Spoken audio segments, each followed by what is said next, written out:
Assalamualaikum warahmatullahi wabarakatuh. Alhamdulillahi ala ihsani wa syukru lahu ala taufiqihi wa amtinani wa asyhadu an la ilaha illallah wahdahu la syarika lahu ta'ziman li sya'ni wa asyhadu anna Muhammadan abduhu wa rasuluhu da'ila ridwani. Allahumma salli alaihi wa ala alihi wa ashabihi wa ikhwani. Hadirin hadirat yang dirahmati Allah Subhanahu wa taala. Insyaallah kita lanjutkan pembahasan kita masih pada pembahasan tentang kaidah-kaidah yang berkaitan tentang sifat. Kita pada pertemuan terakhir berhenti pada tentang landasan Ahlus Sunnah dalam menghadapi dalil yang berkaitan tentang sifat, ya.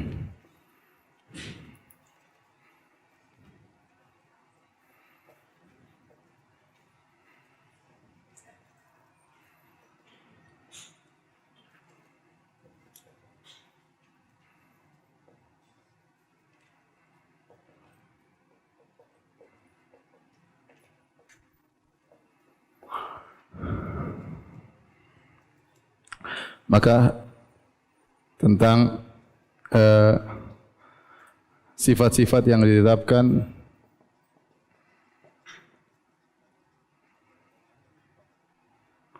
kemudian sifat-sifat yang dinafikan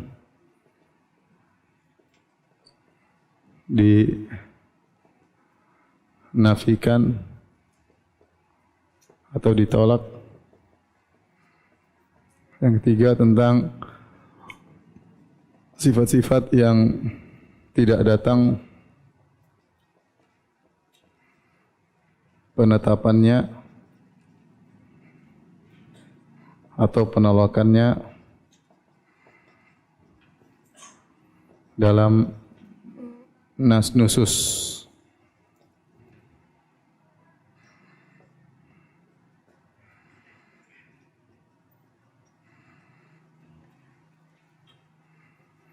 Pada pertemuan lalu telah kita bahas tentang bagaimana metode Ahlus Sunnah tentang sifat-sifat yang ditetapkan. Maka kita sudah bahas tentang logika, ya.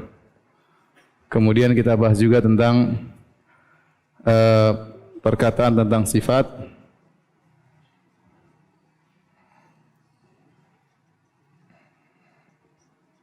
Merupakan cabang dari perkataan tentang zat.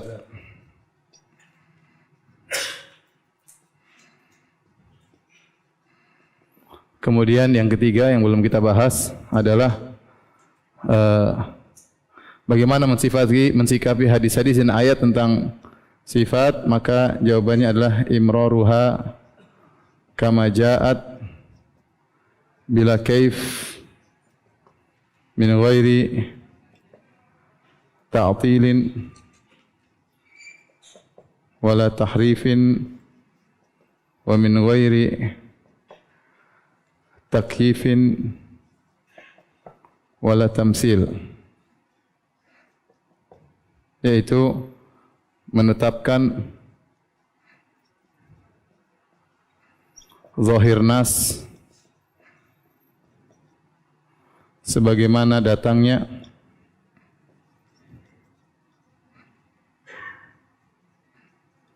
tanpa membagaimanakannya,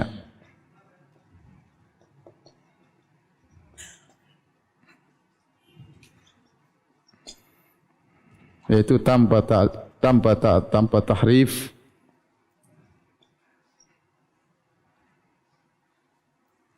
tanpa ta'til, tahrif, takyif dan tamsil, dan tanpa tamsil. Baik, kita akan bahas apa itu ta'til, kemudian tahrif, takyif, tanpa tamsil. Jadi dalam menghadapi sifat-sifat, ayat-ayat yang berkaitan sifat atau hadis yang berkaitan sifat, maka bagaimana akidah Sunnah kita menetapkan, ya, sebagaimana datangnya. Misalnya Allah mengatakan wa huwas samiul basir, laisa kamitslihi syai' wa huwas samiul basir. Tidak ada yang serupa dengan Allah. Ya, kemudian kata Allah wa huwas samiul basir, Allah Maha mendengar lagi Maha melihat. Berarti kita tetapkan Allah melihat dan Allah mendengar, ya. Bagaimananya kita tidak tahu. Ya, bagaimana cara Allah mendengar, bagaimana cara Allah melihat, kita tidak usah bahas. Kita tetapkan saja bagaimana yang Allah sebutkan tanpa membagaimanakannya. Ya, sebagaimana sudah kita bahas ya. Allah menyebut tentang tangan, tentang wajah Allah. Kita bilang kita tidak bisa membagaimanakannya karena tidak mungkin akal kita bisa mengetahui hakikat dari kaifiyah sifat-sifat tersebut. Oleh karenanya, untuk menekankan hal tersebut, maka tidak boleh kita melakukan ta'til, tahrif, takyif dan tamsil ya. Ta'til, tahrif, takyif dan tamsil. Di sini akan kita bahas apa itu ta'til, apa itu tamsil, apa itu tahrif atau takyif ya. Larangan-larangan ya. Ya, ada berapa ya? Yang pertama at-ta'til, artinya menolak. Yang kedua at-tahrif, menyimpangkan. Yang ketiga at-takyif, membagaimanakan.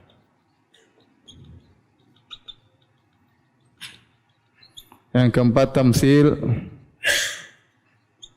memisalkan, memperumpamakan, memisalkan dengan yang ada. Tapi adapun ta'til yaitu adalah menolak. Misalnya dikatakan kepada Mu'tazilah Allah Subhanahu wa taala memiliki sifat ilmu, kata mereka tidak ada, Allah tidak memiliki sifat ilmu ya. Karena begini, karena begini, karena begini. Intinya nolak. Allah memiliki sifat tangan. Oh enggak, Allah tidak memiliki sifat tangan. Itu namanya menolak, ta'til. Maka ta'til ini adalah lebih umum ya, lebih umum karena semua orang yang tahrif, yang takyif, yang tamsil pada hakikatnya mereka menolak makna yang benar ya. Mereka menolak makna yang benar. Jadi semua orang yang keliru dalam masalah sifat semuanya mu'attil, semuanya menolak. Cuma cara penolakan mereka bermacam-macam. Ada yang dengan misalkan dengan makhluk, maka dia telah menolak makna yang benar dan dia menetapkan makna yang salah. Ada yang membagaimanakan, maka dia juga telah menolak makna yang benar dan dia membagaimanakan dengan cara yang salah. Ada yang mentahrif, menyimpangkan. Jadi ta'til sifatnya umum. Adapun tahrif maka bisa dibagi menjadi dua ya. Ya.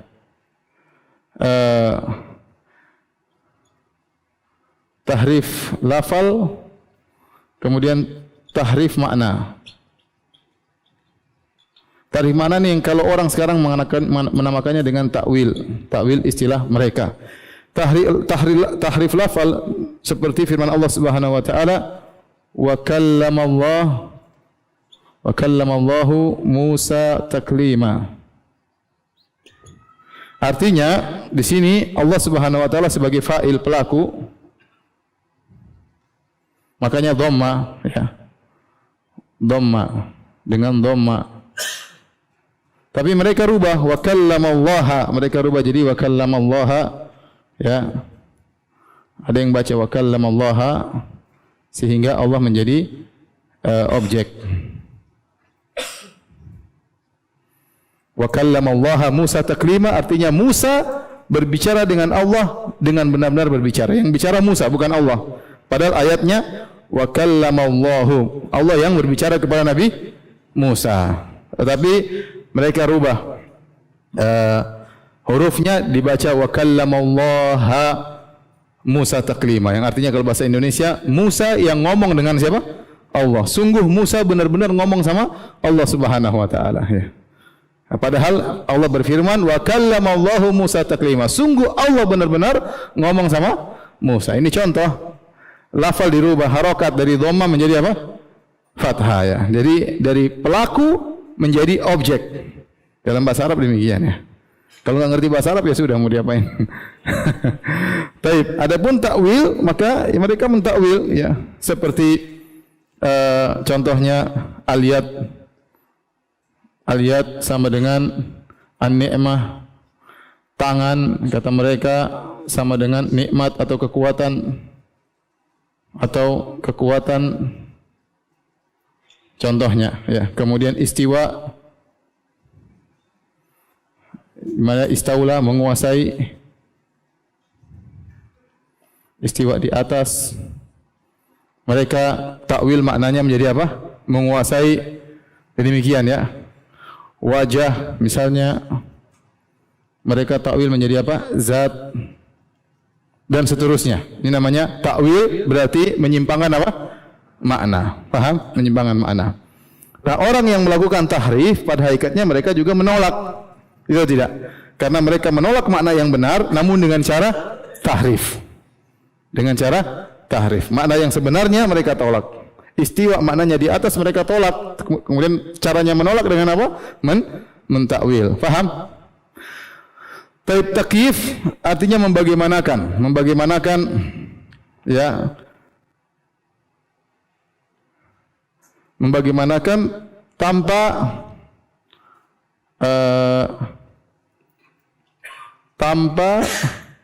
al-mumatsal bihi. Maksudnya tanpa yang disamakan. Maksudnya gimana ya? Maksudnya beda kalau tamsil. Kalau tamsil ini dengan yang ada. Seperti mengatakan tangan Allah sama dengan tangan manusia. Contoh, turunnya Allah ke langit dunia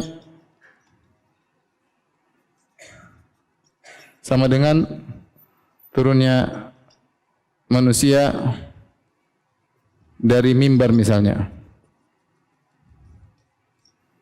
Ini berarti menyamakan dengan yang ada. Kalau membagaimanakan tanpa harus ada yang disamakan. Jadi misalnya mengatakan, oh tangan Allah itu begini, tanpa harus menyebutkan tangan manusia. Itu namanya membagaimanakan. Paham? Itu juga dilarang. Bisa bedakan antara membagaimanakan dengan memisalkan. Memisalkan ada yang disemisalkan, tangan Allah sebagai tangan manusia. Tapi kalau membagaimanakan, misalnya saya bicara tentang makhluk, saya bilang, oh ada makhluk begini, kepalanya sebesar gunung, ya, kemudian tangannya sepanjang pohon kelapa misalnya. Ini namanya tidak ada yang sama, cuma saya membagaimanakan. Itu semua dilarang dalam sifat-sifat Allah Subhanahu wa taala. Paham sampai sini? Maka kalau kita mau bikin himpunan, boleh kita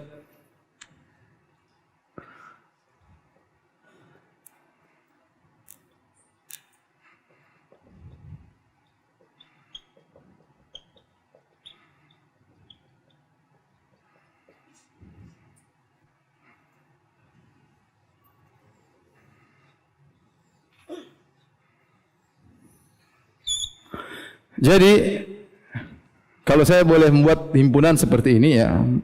Jadi semua yang melakukan tamsil dia pasti melakukan takyif.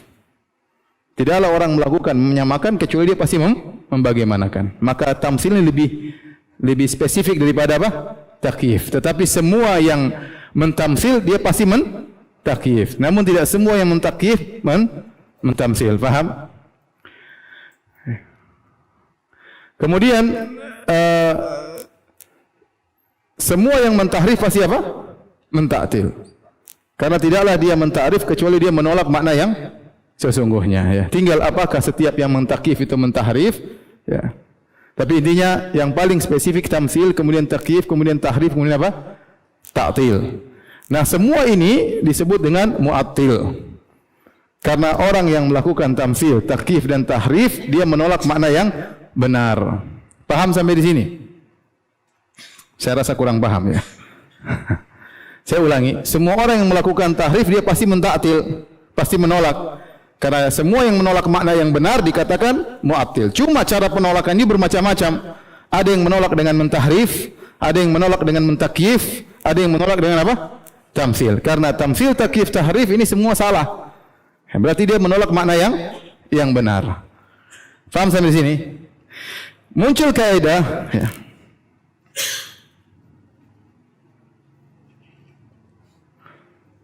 Kullu mumassilin mu'attilun. Semua yang mentamsil pasti mu'attil. Dan sebaliknya kullu mu'attilin mumassil. Semua yang mentaktil pasti mumassil. Kaidah berikutnya, setiap yang menyamakan pasti dia menolak. Dan itu benar, ya, karena kalau tatkala dia menyamakan tangan Allah dengan tangan manusia, berarti dia menolak tangan Allah yang sebenarnya, karena tangan Allah yang sebenarnya bukan seperti tangan manusia. Paham? Maka setiap orang yang menyamakan pasti dia menolak mana yang benar. Sebaliknya, setiap orang yang menolak pasti dia mumassil. Kenapa? Karena tidaklah dia menolak kecuali sebelumnya dia sudah mentamsil Allah di benaknya. Sebelum dia menolak, dia pasti mentamsil Allah di benaknya. Misalnya dia mengatakan Allah tidak mungkin berada di atas. Sebelum dia menolak, dia pikir dulu. Kenapa? Karena kalau Allah di atas, harusnya Allah lebih kecil daripada langit, dan pasti Allah butuh kepada langit. Sebagaimana kita di dunia, semua yang di atas pasti lebih kecil daripada yang di bawah, dan yang di atas butuh kepada yang di bawah. Kalau yang di bawah jatuh, maka yang di atas akan jatuh. Dan itu yang diucapkan oleh Ar-Razi. Ar-Razi sebelum dia menolak sifat istiwa, dia mengatakan demikian. Kita tahu bahwasanya semua yang di atas membutuhkan yang di bawah. Seandainya yang di bawah itu jatuh, maka yang di atas ikut jatuh. Sehingga kesimpulannya Allah tidak boleh di atas langit. Karena melazimkan Allah butuh kepada langit, dan melazimkan langit lebih besar daripada apa? Allah Subhanahu wa taala. Ini semua di benaknya. Dia mentamsil Allah dengan apa? Makhluk. Setelah itu baru kemudian dia menolak. Paham? Maka setiap orang menolak sifat, sebelum dia menolak dia pasti menyamakan dengan makhluk. Dia menolak tangan. Nah, kalau Allah punya tangan, berarti tangannya sama seperti tangan saya. Kalau gitu Allah enggak punya tangan. Paham? Jadi sebelum dia menolak, dia pasti sudah mentamsil. Maka kaidah kita, setiap penolak dia pasti mentamsil, baru menyerupakan. Faham? Kalau paham, alhamdulillah ya. Hapus kalau sudah. Foto dulu sebentar.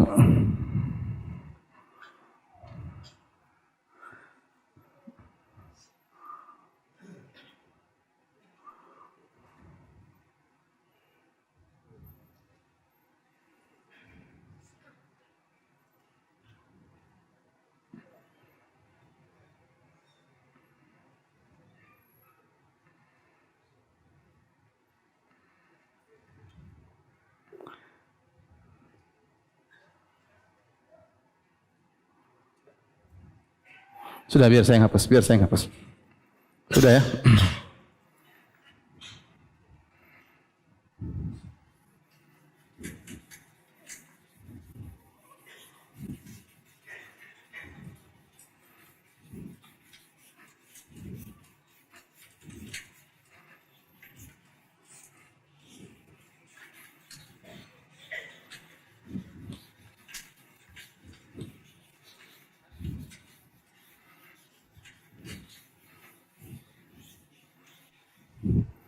Baik, sekarang kita bahas yang kedua adalah bagaimana tentang sifat-sifat yang dinafikan atau ditolak. Ada beberapa kaidah yang berkaitan dengan bagaimana sikap Ahlus Sunnah terhadap sifat-sifat yang dinafikan atau ditolak. Beberapa kaidah. Bahwasanya yang pertama,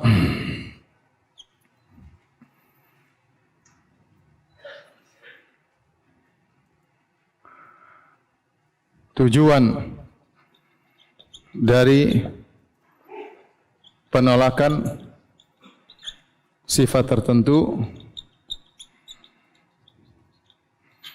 adalah untuk menjelaskan kesempurnaan lawannya. Sifat lawannya. Lawan sifat tersebut. Contoh. Allah mengatakan la ta'khudhuhu sinatu wala naum. La ta'khudhuhu sinatun wala naum. Allah tidak tidur, tidak ngantuk, dan tidak tidur. Apa tujuan Allah menolak Allah tidak ngantuk dan tidak tidur? Adalah untuk menetapkan lawannya, yaitu Allah Al-Hayyu Al-Qayyum, Maha hidup ya, dan Maha mengatur ya. Maha mengatur yang lain.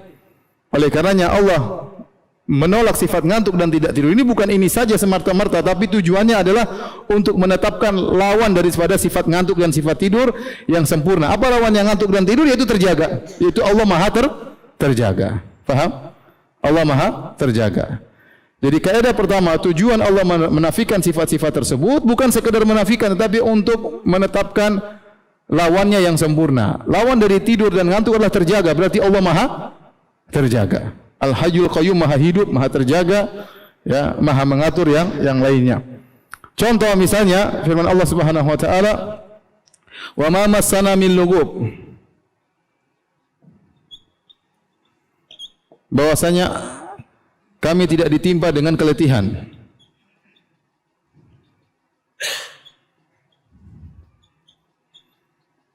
Tujuannya apa? Tujuannya untuk bahwasanya Allah Al-Qawi, Allah Maha kuat. Tujuannya untuk menetapkan Allah Maha kuat. Seperti ini untuk apa? Allah Maha terjaga. Allah Maha hidup, terjaga, tidak tidur. Ya. Ini semua tujuan penolakan yang ada dalam Al-Quran maupun Sunnah. Oleh karenanya bukan li dzatihi tapi li ghairihi. Tujuannya bukan untuk penafian itu tujuan utamanya, tapi di balik penafian itu adalah untuk menetapkan sesuatu yang maha sempurna yang merupakan lawan dari sifat yang dinafikan. Itu maksudnya. Paham sampai di sini? Paham ya? Kenapa bisa demikian? Kenapa bisa demikian? Kenapa? Kenapa kaidah ini? Karena ya penolakan murni tidak menunjukkan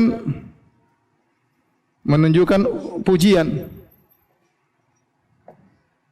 Ya, coba kita mensifati sesuatu yang tidak ada. Sesuatu yang tidak ada itu tidaklah menzalimi. Sesuatu yang tidak ada itu tidaklah tidur. Sesuatu yang tidak ada itu, ya apa kita sedang memuji sesuatu yang tidak ada?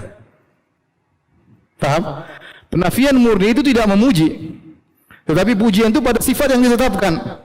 Saya kapan memuji? Saya bilang seorang tidak tidur. Tapi kalau saya bilang dia tidak tidur karena dia kuat, dia hebat, baru pujiannya pada kuat dan hebatnya tersebut, bukan pada penafiannya.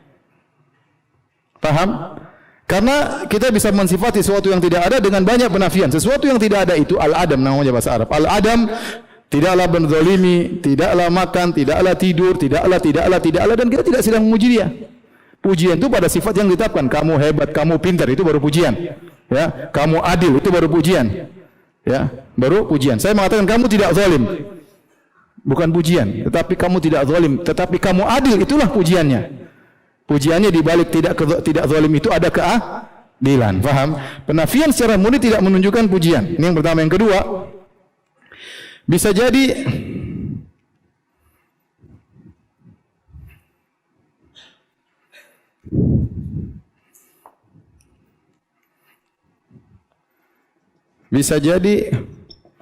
dinafikan karena tidak bisa disifati dengan sifat tersebut.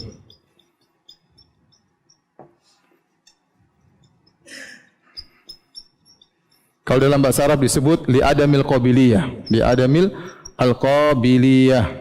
Contoh, saya mengatakan dinding tidak zalim. Dinding tidak zalim. Dinding tidak bodoh, ya. Apakah saya sedang memuji dinding? Tidak, karena dinding memang tidak bisa disifati adil dan zalim, paham? Tapi kita bilang dinding tidak zalim, benar, dia tidak pernah menzalimi. Tapi apakah sedang memuji dinding? Jawabannya tidak, karena dinding memang asalnya tidak bisa menerima sifat zalim dan adil. Namanya dalam bahasa Arab di adamil qabiliyah. Sehingga tidak bisa, kita hanya bisa memuji orang tidak zalim kalau dia memang bisa zalim dan bisa adil. Baru kita mengatakan kamu tidak zalim, berarti dia adil. Pujiannya pada adilnya atau tidak zalimnya? Pada adilnya. Paham? Masya Allah, orang Bintaro paham ya. Taib. Dinding tidak bodoh juga bukan pujian. Karena dinding tidak bisa disifati pintar dan bodoh. Paham? Maka penafian murni itu tidak menunjukkan pujian. Saya sedang menjelaskan kaidah ini bahwasanya Allah dipuji bukan penafiannya, tapi pada penetapan sifat yang merupakan lawan dari sifat yang ditolak. Faham? Antum terima aja kaidah ini, nanti akan kita bahas ke depan kenapa kaidah ini perlu nanti ya. Tapi yang ketiga, bisa jadi ditolak sifat darinya, ditolak sifat buruk darinya karena tidak mampu. Contoh, syair berkata, Kubailatun la yaqdiruna bi dhimmatin wala yadhlimuna an-nasa habbata khardalin. Tahu artinya? Artinya kabilah kecil, ini artinya kabilah kecil tidak pernah berkhianat dan bahkan tidak pernah mendolimi orang-orang sedikit pun. Kenapa dia tidak pernah berkhianat dan tidak pernah mendolimi? Karena dia kabilah kecil, faham? Dia tidak mendolimi karena tidak mampu untuk berbuat zalim. Dia tidak berkhianat karena dia tidak mampu berbuat apa? Pengkhianatan, faham? Beda dengan penyair lain berkata, walakinna qaumi wa in kanu zawi adadin, ya. Adapun kaumku meskipun jumlah mereka banyak, ya, laisu minasyarri bi syai'in wa inhana. Mereka tidak pernah berbuat keburukan sedikit pun meskipun mudah bagi mereka untuk berbuat keburukan. Jadi maksud saya, penafian itu tidak menunjukkan pujian karena di antaranya 3 faktor ini. Karena penafian pada asalnya tidak menunjukkan pujian. Yang kedua, bisa jadi dinafikan ternyata tidak berhak menerima sifat tersebut. Yang ketiga, bisa jadi tidak melakukan sifat buruk karena tidak mampu melakukannya. Dari sini semua kita tahu bahwasanya tatkala Allah menolak suatu sifat, berarti yang dimaksud adalah apa? Penetapan lawannya. Penetapan lawannya. Paham? Ini agak berat nih ya. Baik. Kita lanjutkan. Kaidah yang kedua, ya. Bahwasanya hukum asal penafian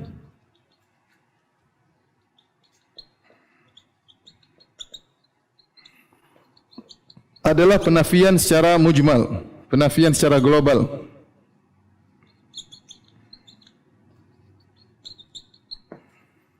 Terkadang Allah menafikan secara terperinci karena ada sebab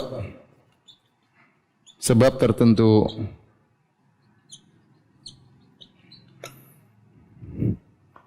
Taib.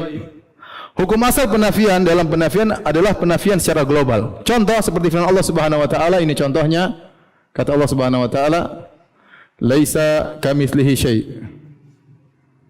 Tidak ada sesuatu pun yang serupa dengan Allah. Penafiannya global. Tidak ada yang serupa dengan Allah. Ini lebih hebat dalam pujian. Tidak ada yang serupa dengan apa? Allah Subhanahu wa taala. Contohnya walam yakun lahu kufuwan ahad. Lahu kufuwan ahad. Tidak satu pun serupa dengan Allah. Contohnya hal ta'lamu lahu samiyya. Apakah kau tahu ada yang serupa semirip dengan Allah? Jawabannya tidak. Tidak ada, ya. Contohnya lagi, misalnya fala tadribu lillahil amsal.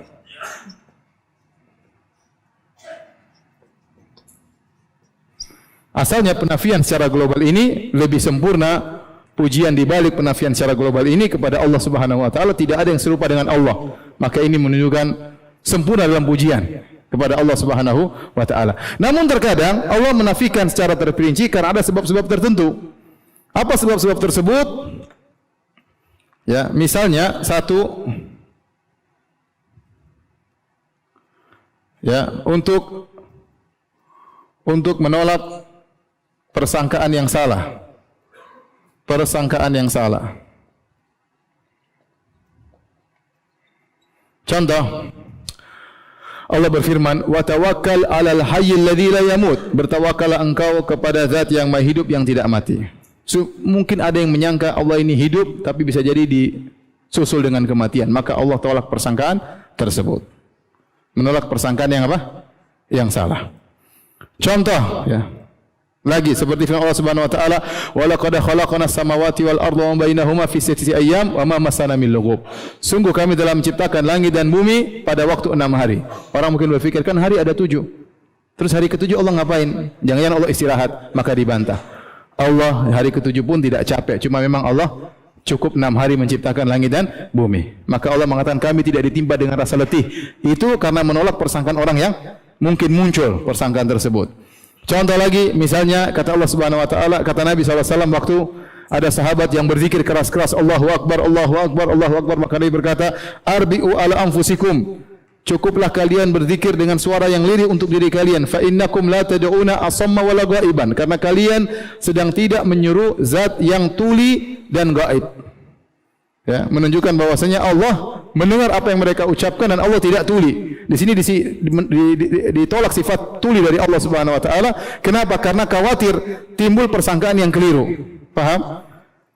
Maka Allah menafikan secara rinci. Paham ini?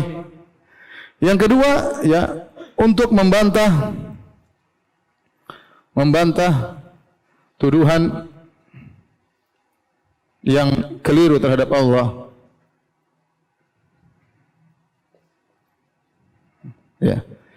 Seperti tadi orang-orang Yahudi mengatakan Allah capek pada hari Sabtu.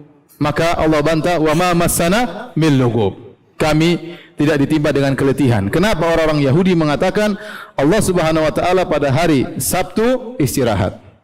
Ya, istirahat, ya. Makanya sudah saya sampaikan orang-orang Yahudi akhirnya hari Sabtu tidak mau bekerja sebagai bentuk solidaritas kepada Allah Subhanahu wa taala. Allah tidak kerja, mereka sok kerja, tidak boleh ya. Terus yang ketiga, ya,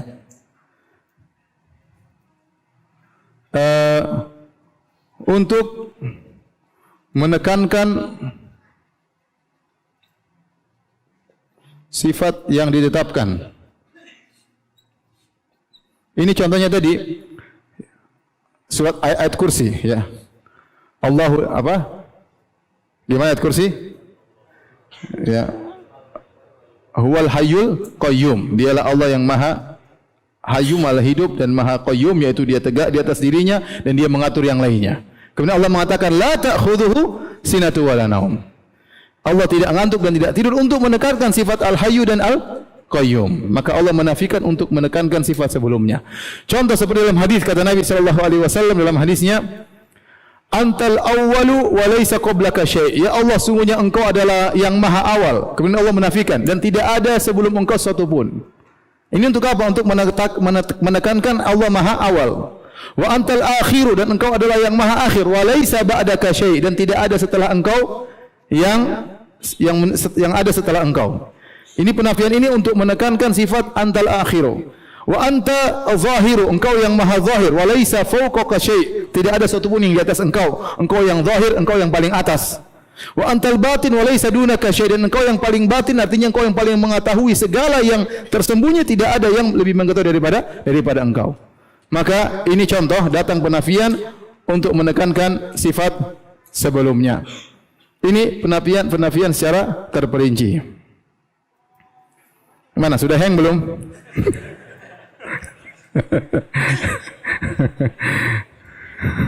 Kalau sudah hang bilang ya. Kita tutup majelis.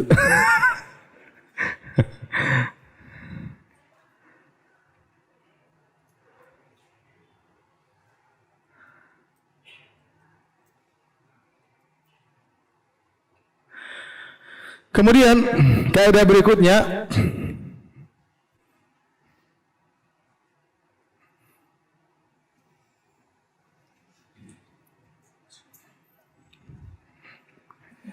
ya, ini 1, ini 2, ini 3.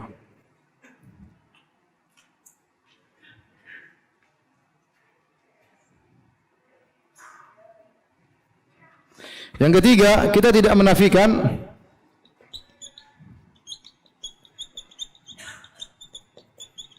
kecuali yang dinafikan oleh Allah.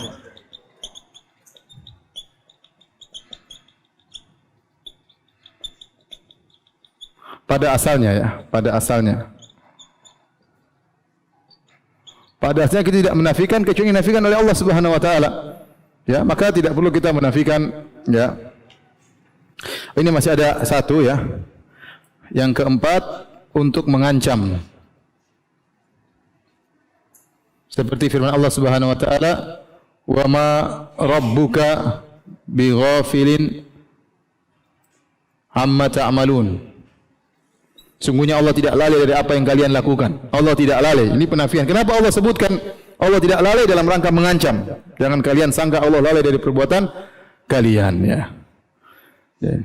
Taib, asalnya kita tidak menafikan kecuali dinafikan oleh Allah Subhanahu wa taala. Kita menafikan sifat sina, wan naum dan lugub ya. Ini semua kita nafikan. Al-asam ya, kita nafikan sifat-sifat yang datang dalam nas-nas dinafikan oleh Allah Subhanahu wa taala. Kita tidak berlebar-lebar dalam hal ini. Tetapi kalau ada penafian yang memang bertentangan dengan sifat-sifat Allah, maka boleh kita nafikan. Tapi itu bukan hukum asal. Contoh, dalam hal ini tadi yang sudah kita nafikan, contohnya apa? Sifat apa? Ngantuk. Terus apa? Tidur, letih, apa lagi? Zalim, ya.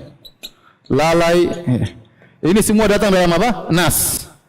Semua datang dalam dalil. Allah tidak lalai, Allah tidak zalim, Allah tidak tidur, Allah tidak letih, ya. Adapun yang tidak datang dalam nas, tidak datang penafiannya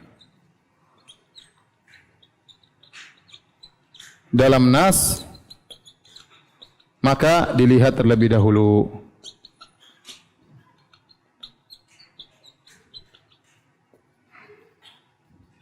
Contoh, di Injil atau di Taurat disebutkan Allah apa sedih, kemudian apa?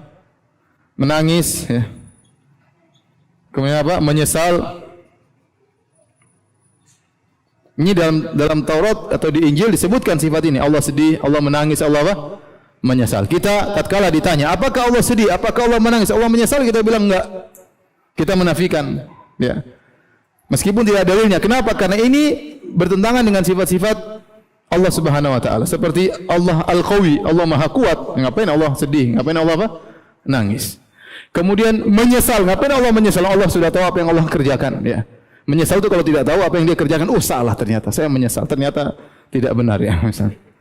Ya, saya kira dia cantik, ternyata matre, misalnya. Menyesal. Misalnya, ya. Maka ini contoh, kita boleh tolak setelah kita timbang dengan dalil-dalil yang ada. Taib. Saya anggap antum paham, ya.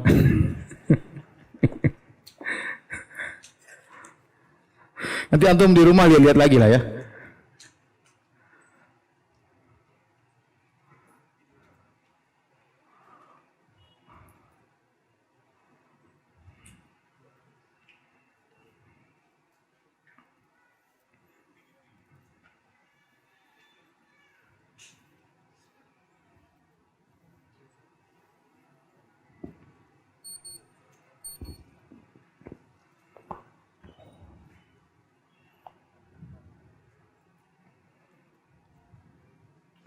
Logika ini hukum asal dalam Ahlus Sunnah dalam memuji Allah dengan sifat-sifat yang ditetapkan, bukan sifat dicela. Berbeda dengan Ahlul Bidah. Ahlul Bidah mereka mensifati Allah hukum asalnya dengan penafian. Allah tidak zalim, Allah tidak ini, Allah tidak ini, Allah tidak ini, Allah tidak ini, ya. Ahlus Sunnah tidak. Asalnya Allah punya tangan, Allah punya wajah, Allah Maha Kuat, Allah Maha ini, itu hukum asal. Penafian datang dalam secara global atau diperinci karena ada keperluan. Paham? Saya ulangi, Ahlus Sunnah bagaimana cara memuji Allah dengan sifat-sifat yang Allah tetapkan dalam Al-Quran dan Sunnah sangat banyak. Allah begini, Allah begini, Allah begini, semua sifat-sifat sempurna yang ditetapkan buat Allah Subhanahu wa taala. Adapun penafian hukum asalnya tidak. Allah datang penafian dengan penafian secara global, terkadang terperinci karena ada keperluan. Ahlul Bidah sebaliknya. Misalnya Jahmiyah mengatakan Allah tidak punya ilmu, Allah tidak ini, Allah tidak ini, Allah tidak ini, karena kalau mereka menetapkan berarti tasbih, sehingga mereka menolak sifat-sifat Allah Subhanahu wa taala. Dan secara logika, kalau kita datang kepada seorang raja, kita bilang, "Raja, ente tidak cengeng, Raja. Ente juga tidak tidak lemes, ya." Ini sebenarnya beda. Kalau ya Raja, tidak ada yang seperti engkau sama sekali. Mana yang lebih hebat pujiannya? Yang pertama, yang terakhir, tidak ada yang sama seperti engkau. Tapi ya Raja, ente tidak cengeng, ente tidak lemes. ente tidak goblok. Raja ente muji apa ente? Paham? Jadi metode Ahlus Sunnah berbalikan dengan metode Ahlul Bid'ah. Taib, sudah paham? Saya mau hapus. Sudah difoto? Ya.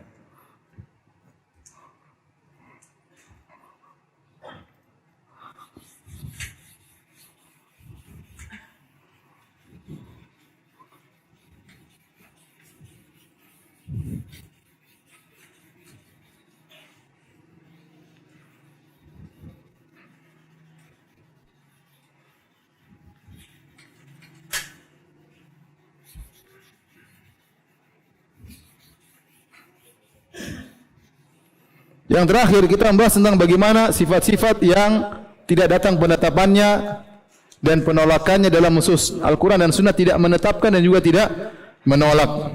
Ya, maka disebut dengan al-alfaz al-mujmalah. Itu lafal-lafal yang mujmal. Mujmal maksudnya tidak jelas. Mujmal itu tidak jelas. Ya, karena tidak dinafikan dan tidak ditetapkan oleh Al-Quran dan Sunnah. Tidak dinafikan, tidak ditetapkan. Bagaimana mensikapinya? Bagaimana mensikapinya?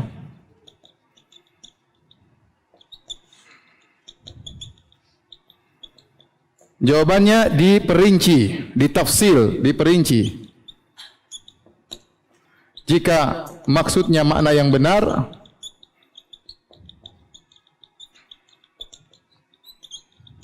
maka diterima. Jika maksudnya makna yang batil, maka ditolak. Contoh, ya. Contoh.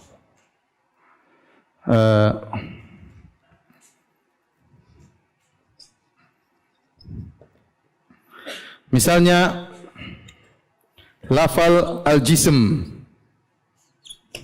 Jisim itu jisim, benda berzat, berapa namanya, berbentuk dan macam-macam. Jisim tidak datang dalam Al-Quran maupun hadis bahwasanya Allah tidak berjisim.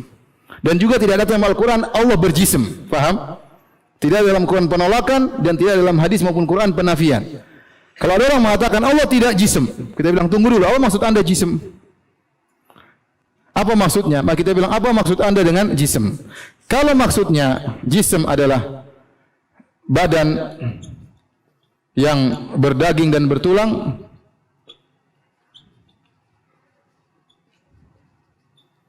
maka jawabannya apa? Kita tolak. Paham? Kita tolak. Tapi kalau jisim maksudnya adalah zat, ya, maka kita terima. Apa maksud Anda berjisim? Kalau berjisim maksudnya Allah memiliki zat, ya benar, Allah berjisim. Ya. Allah berjisim. Paham? Contoh misalnya yang kedua, misalnya adalah al-jihah. Kata mereka Allah tidak berjihah. Allah tidak berjihah. Allah tidak berjihah. Berjihah itu maksudnya arah, ya. Kita bilang, tunggu dulu, apa maksudnya? Apa maksudnya Allah tidak berarah?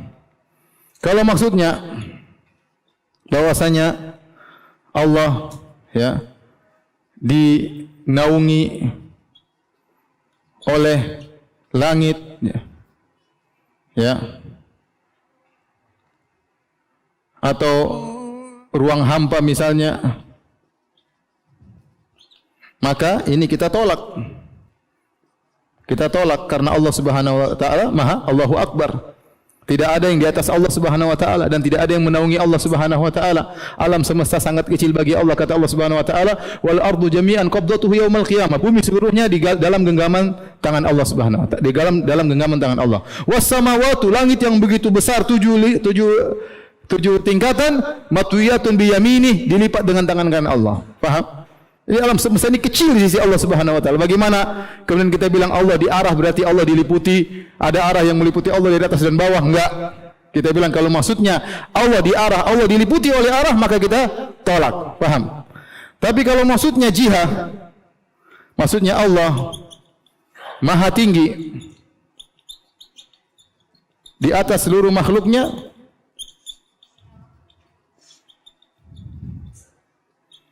maka kita terima tidak? Kita terima, ya. Kita terima. Allah di atas, Allah tidak butuh dengan makhluknya sama sekali. Karena sering saya sampaikan, tidak semua yang di atas lebih kecil daripada yang di bawah, dan tidak semua yang di atas butuh yang kepada di bawah. Contoh sederhana adalah langit dan bumi. Langit lebih besar daripada bumi, padahal dia di atas. Dan langit tidak butuh kepada bumi, padahal langit di atas. Allah demikian juga. Allah di atas langit dan Allah di atas bumi. Inna Allah yumsikus samawati wal arda an tazula. Allah yang memegang langit dan bumi agar tidak bergeser, agar tidak rusak.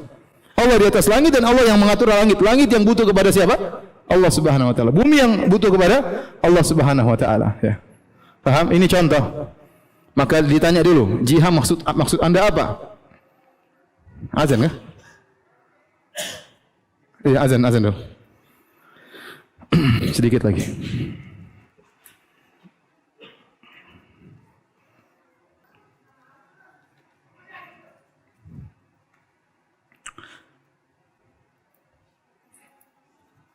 Baik, contoh yang ketiga, ya.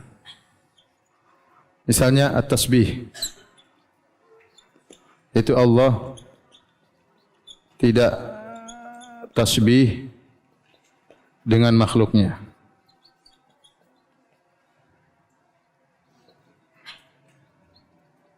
Baik, kita tanya, apa maksudnya Anda dengan tasbih? Ya. Jika maksudnya tasbih sama dengan tamtsil,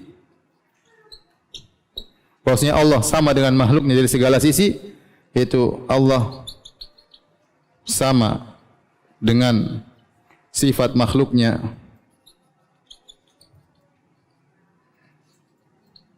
dari semua sisi, maka kita tolak. Tapi kalau maksudnya tasbih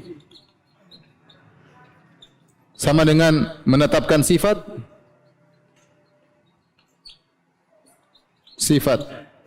yang kita paham maknanya,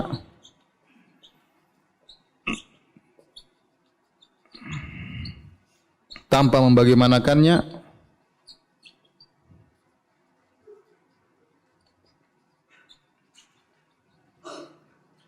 maka kita terima. Ya, makanya orang-orang ahlul bidah menamakan ahlus sunnah dengan musyabbihah, tukang tasbih.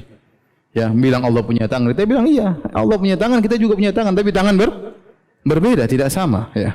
Kalau ente bilang tasbih maksudnya tangan Allah dengan tangan kita sama, ya kita tolak. Tapi kalau kita bilang Allah punya tangan, kita punya tangan berbeda, itulah akidah Ahlussunnah wal Jamaah. Sebagaimana Allah punya wajah, kita punya wajah berbeda, ya. Wajah Allah kalau dilihat adalah puncak kenikmatan di surga, mengalahkan bidadari. Wajah ente dilihat kadang bikin masalah. Paham? Jadi bagaimana menyamakan wajah manusia dengan wajah Allah Subhanahu wa taala, ya. Kata Allah Subhanahu wa taala, hijabuhu, kata Nabi sallallahu alaihi wasallam, hijabuhun nur. Walau kasyafahu la ahraqat subhatu wajhi man ta ilaihi basarahu min khalqihi. Sungguhnya hijab Allah adalah cahaya. Seandainya Allah menyingkap cahaya tersebut, maka subhat cahaya wajahnya akan membakar seluruh yang sampai pada pandangan Allah Subhanahu wa taala. Ya, wajah Allah ada subhat, ada cahayanya. Kemudian sama yang lain seperti misalnya kekuatan, ya. Kita bilang kita punya kekuatan, Allah juga punya apa? Kekuatan. Tapi kekuatan kita dengan kekuatan Allah tentu berbeda. Jadi kalau maksudnya tasbih adalah menetapkan sifat, maka kita terima. Ya, bahwasanya Allah Subhanahu wa taala ditetapkan sifatnya. Tapi kalau tasbih maksudnya tamtsil, maka kita bilang kita tolak, ya. Sementara sampai sini aja dulu, ya, karena saya lihat antum sudah hang, ya. Tidak bisa dipaksa, ya. Ya. Insyaallah kita lanjutkan pada pertemuan berikutnya. Kalau yang bertanya saya persilahkan. Wallahu taala alam bisawab.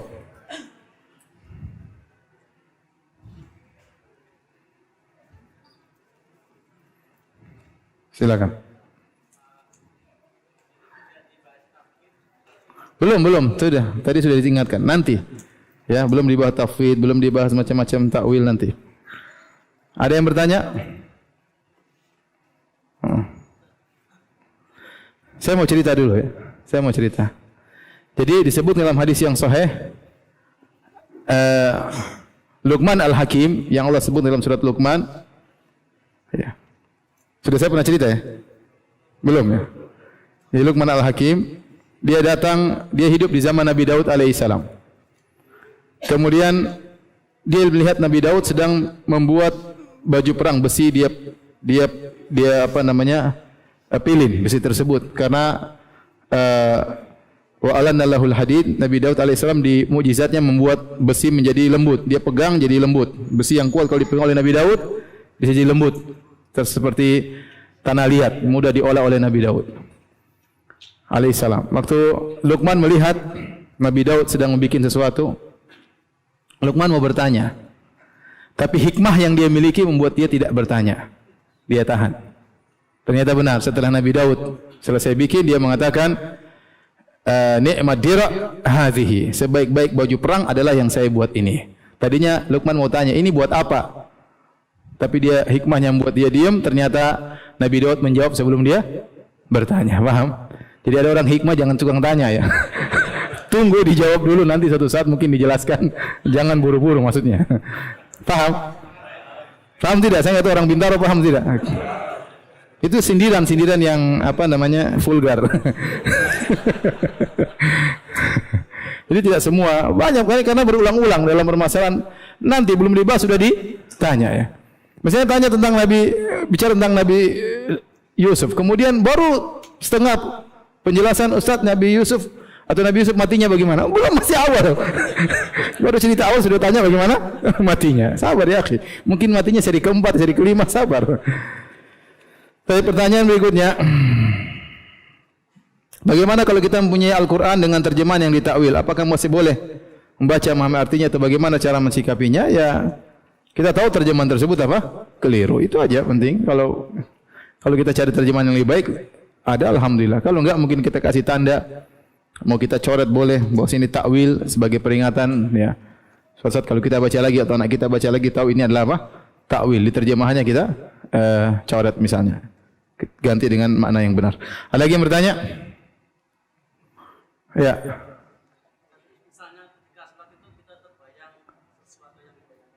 Sesuatu yang apa? Ya salah, berarti bayangannya keliru. Kata Allah, laisa kamitslihi syai'. Tidak ada satu pun yang serupa dengan Allah. Apa yang pun kita bayangkan pasti keliru. Yang kita perlu bayangkan adalah keagungan Allah Subhanahu wa taala. Makanya tatkala Nabi berkata, ya, apa itu ihsan? Anta budallaha ka'annaka tarah. Engkau beribadah kepada Allah seakan-akan engkau melihat Allah. Maksudnya dengan ilmumu yang sangat kuat, kau menghadirkan keagungan Allah Subhanahu wa taala, bahwasanya Allah Maha melihat, Allah mendengar, seakan-akan kau sedang berbicara langsung dengan Allah. Makanya dia mengatakan ka'annaka, seakan-akan kau melihatnya. Dan kau tidak melihatnya karena memang kau tidak bisa melihatnya kecuali setelah meninggal dunia. Tetapi perasaan Allah hadir di hadapan kita itu dituntut. Tapi jangan bayangkan sesuatu. Pokoknya depan kita ada yang Maha Agung, yang Maha Hebat, yang Maha Mengetahui, yang segala perkara di tangannya. Idza arada syai'an yaqul lahu kun fayakun. Jika Allah berkehendak, Allah mengatakan kun fayakun, kita hadirkan zat tersebut dalam solat kita tanpa harus membayangkan bagaimananya. Karena kita bayangkan pasti apa? Keliru.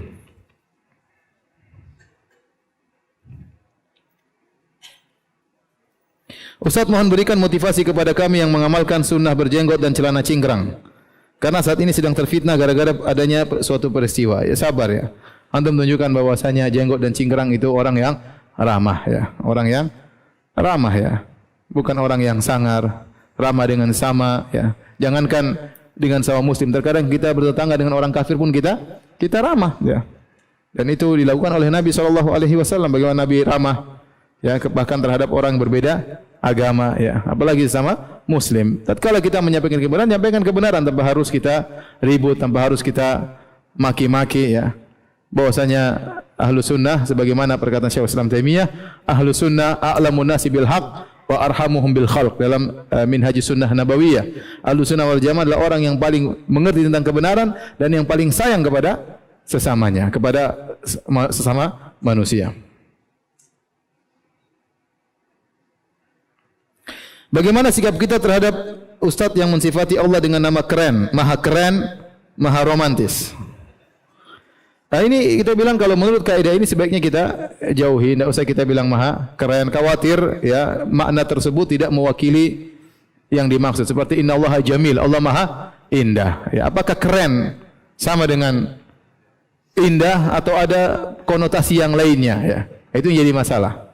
Ya, itu yang jadi masalah. Ya, seperti Allah dikatakan Allah mesra, ya repot ya. Mesra ini khawatirnya ada konotasi yang buruk. Yang lebih selamat kita menggunakan lafal-lafal yang datang dalam Al-Quran dan hadis Nabi sallallahu alaihi wasallam ya. Jadi kita menjauhi lafal-lafal yang tidak jelas ya.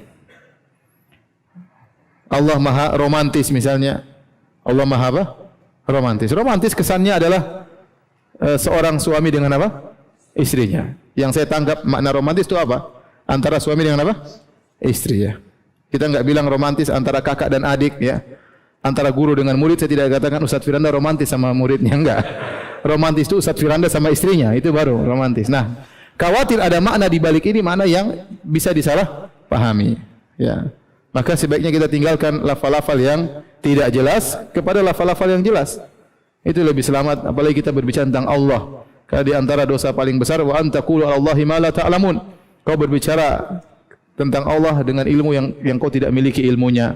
Itu dosa besar.